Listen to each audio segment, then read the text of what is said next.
Hello there, welcome to another bedtime story. Sadly though, this week's going to be the last one. Now I hope you don't mind, but this week I've decided to read for you my very favourite children's story of all time, and it's got my favourite character in of all time. Now there's a big clue on the tree. I wonder if you can see. It's got lots and lots of little teddy bears, and there's one very special bear in the middle of the tree. Can you spot? You see who it is?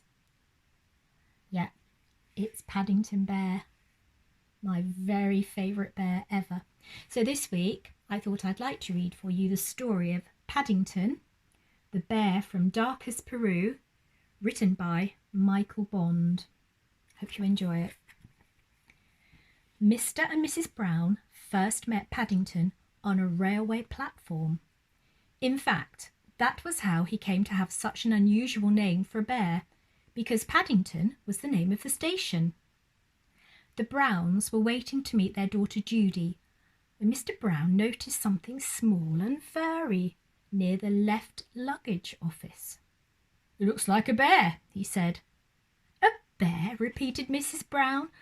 "On Paddington Station? Oh, don't be silly, Henry. There can't be."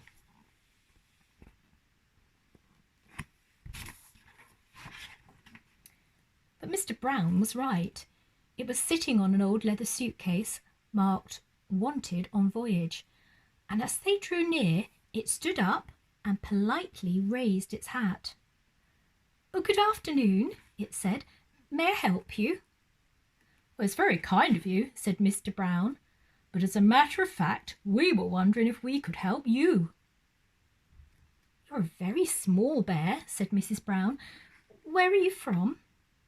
The bear looked around carefully before replying. Darkest Peru. I'm really not supposed to be here at all. I'm a stowaway."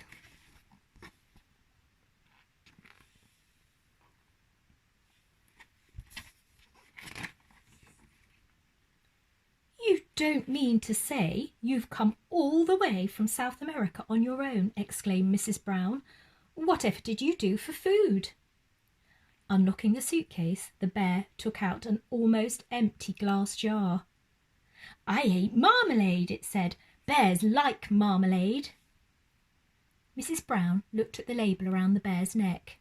It said quite simply, "Please look after this bear. Thank you."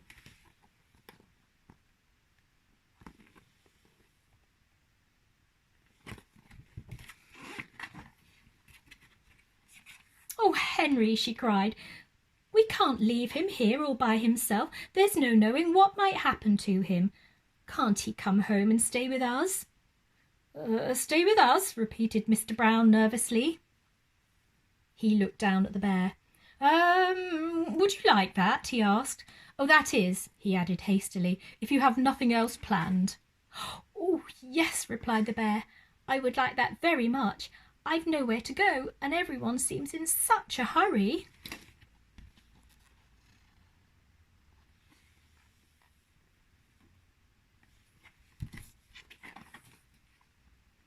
"That settles it," said Mrs. Brown. "Now, you must be thirsty after your journey.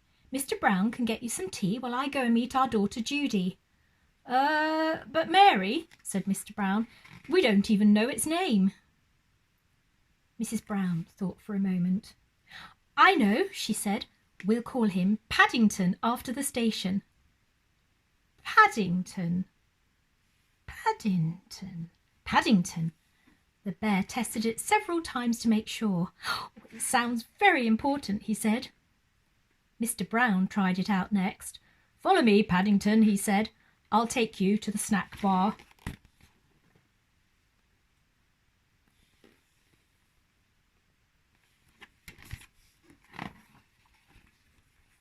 Mr. Brown was as good as his word. Paddington had never seen so many snacks on one tray, and he didn't know which one to try first. He was so hungry and thirsty he climbed up on the table to get a better look. Mr. Brown turned away, pretending he had tea with a bear on Paddington Station every single day of his life. "Henry!" cried Mrs. Brown when she arrived with Judy. "What are you doing to that poor bear?" Paddington jumped up to raise his hat, and in his haste he trod on a strawberry tart, skidded on the cream, and fell over backwards into his cup of tea.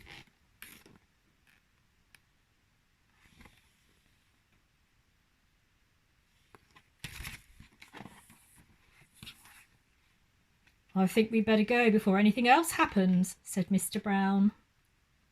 Judy took hold of Paddington's paw.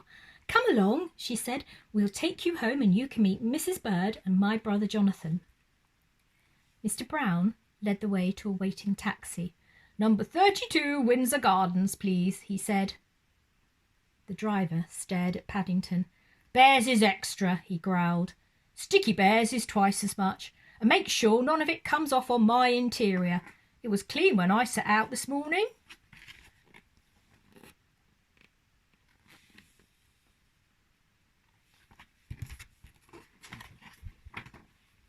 The sun was shining as they drove out of the station, and there were cars and big red buses everywhere. Paddington waved to some people waiting at a bus stop, and several of them waved back. It was all very friendly. Paddington tapped the taxi driver on the shoulder. "It isn't a bit like darkest Peru," he announced. The man jumped at the sound of Paddington's voice.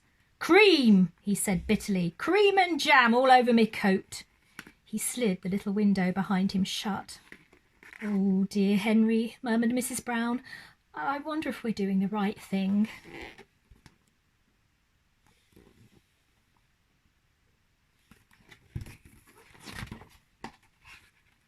Fortunately, before anyone had time to answer, they arrived at Windsor Gardens, and Judy helped Paddington onto the pavement. "Now, you're going to meet Mrs. Bird," she said. "She looks after us. She's a bit fierce at times, but she doesn't really mean it, and I'm sure you'll like her." Paddington felt his knees begin to wobble. "Oh, I'm sure I shall, if you say so," he replied. "The thing is, will she like me?"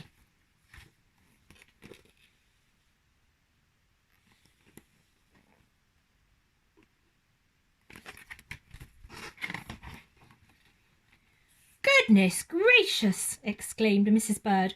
"What have you got there?" "It's not a what," said Judy. "It's a bear called Paddington, and he's coming to stay with us." "A bear?" said Mrs. Bird as Paddington raised his hat. "Well, he has good manners, I'll say that for him." I'm afraid I stepped on a jam tart by mistake," said Paddington. "I can see that," said Mrs. Bird. "You'd better have a bath before you're very much older. Judy can turn it on for you. I dare say you'll be wanting some marmalade too."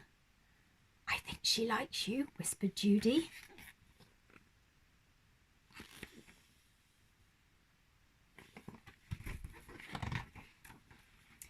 Paddington had never been in a bathroom before, and while the water was running he made himself at home. First of all, he tried writing his new name in the steam on the mirror. Then he used Mr. Brown's shaving foam to draw a map of Peru on the floor. It wasn't until a drip landed on his head that he remembered what he was supposed to be doing. He soon discovered that getting into a bath is one thing, but it's quite another matter getting out again, especially when it's full of soapy water.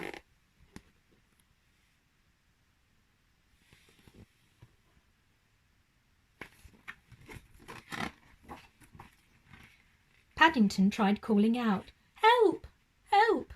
at first in a very quiet voice, so as not to disturb anyone, and then very loudly, "Help! Help!" Well, when that didn't work, he began bailing the water out with his hat. But his hat had several holes in it, and his map of Peru soon turned into a sea of foam. Suddenly, Jonathan and Judy burst into the bathroom and lifted a dripping Paddington onto the floor. "Oh, thank goodness you're all right," cried Judy. "We heard you calling out." "Fancy making such a mess," said Jonathan admiringly. "You should have pulled the plug out, though." "Oh," said Paddington, "I never thought of that."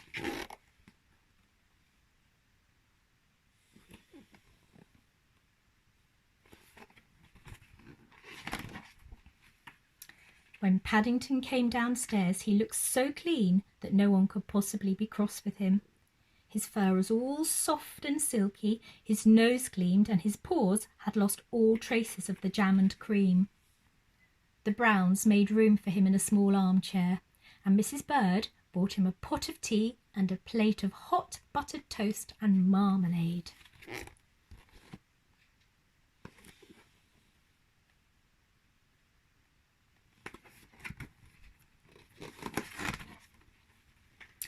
"Now," said Mrs. Brown, "you must tell us all about yourself. I'm sure you must have had lots of adventures."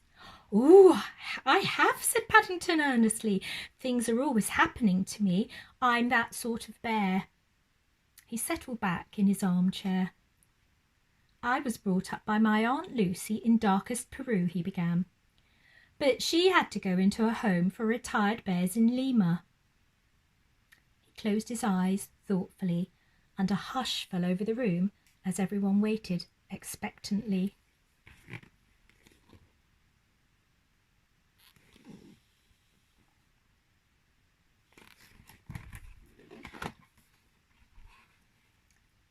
After a while, when nothing happened, they began to get restless. Mr. Brown tried coughing. Then he reached across and poked Paddington. "Well, I never," he said. "I do believe he's fast asleep." "After all that's happened to him," said Mrs. Brown, "is it any wonder?" Oh, isn't that lovely?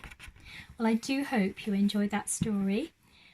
Take care, everybody. Have a wonderful, wonderful summer holidays, and I look forward to seeing you all again in September. Take care. Night-night, sleep tight.